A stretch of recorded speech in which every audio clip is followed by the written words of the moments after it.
నారా చంద్రబాబు నాయుడు అనే నేను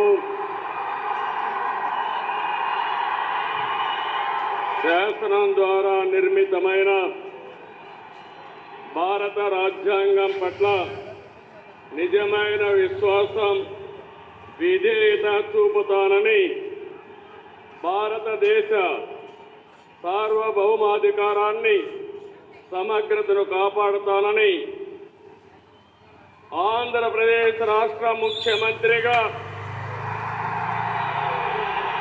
నా కర్తవ్యాలను శ్రద్ధతో, అంతఃకరణ శుద్ధితో నిర్వహిస్తానని, భయం గాని, పక్షపాతం గాని, రాగద్వేషాలు గాని లేకుండా రాజ్యాంగాన్ని శాసనాలను అనుసరించి